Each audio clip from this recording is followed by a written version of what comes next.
Magandang araw sa inyong lahat.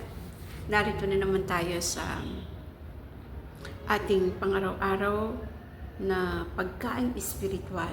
So, sana po ay may matutunan tayo ditong lahat. So, basahin po natin. Ngayon po, ang ating pong Bible verses ay nasa Hebreo 3:1-6. So, basahin po natin. Kaya nga mga kapatid ko sa pananampalataya at mga kapwa ko na tinawag ng Diyos na makakasama sa langit, alalahanin niyo si Jesus. Siya ang apostol at punong pari ng ating pananampalataya. Tapat siya sa Diyos na nagsugo sa Kanya, katulad ni Moses na naging tapat sa pamamahala ng pamilya ng Diyos. Ngunit itinuring ng Diyos si Jesus na higit kaysa kay Moises, dahil kung iahintulad sa bahay, higit ang karangalan na nagtayo kaysa bahay na itinayo. Alam natin na may gumawa ng bawat bahay, ngunit ang Diyos ang gumawa ng lahat ng bagay. Tapat si Moises sa pamahala niya sa pamilya ng Diyos bilang isang lingkod, at ang mga bagay na ginawa niya ay larawan ng mga bagay na mangyayari sa hinaharap.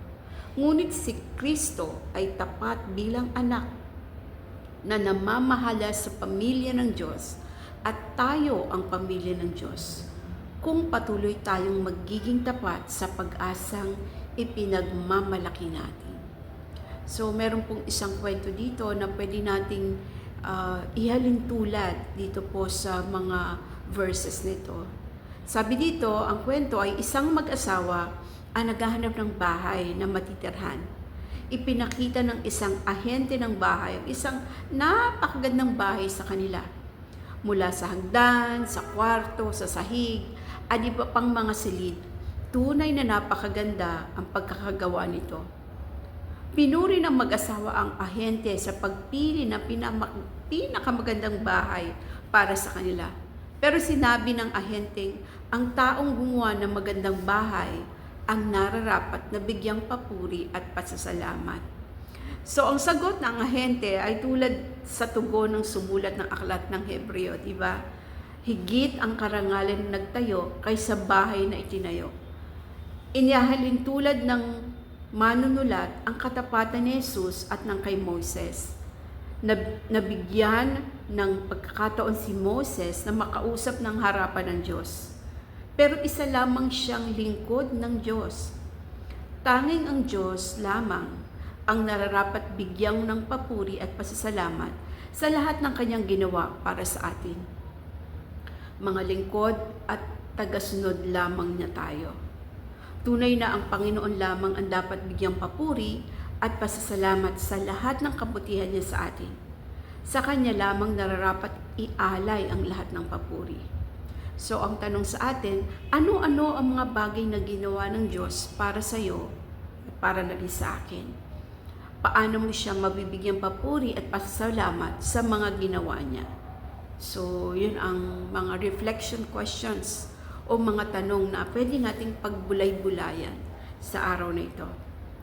So, lagi nating isipin na ang lahat ng papuri, ang pinakamataas na papuri, at pagsamba ay para lamang talaga dapat sa Panginoon.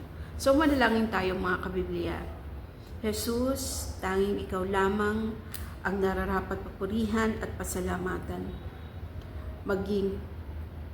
Mabigyang papuri nawa kita sa lahat ng aspeto ng aking buhay o ng aming buhay. Sa pangalan ni Jesus. Amen. Maraming salamat. Hope na may natutunan po kayo o may take away kayo. Ang aking pong natutunan ay ang lahat ng papuri at pinakamataas na papuri ay dapat sa Panginoong Jesus lamang. So maraming pong salamat at nawa po ay patuloy po kayong maging kabahagi ng vlog na to patungkol sa pagkain espiritual sa araw-araw. So maraming pong salamat mga kabiblia. See you po again.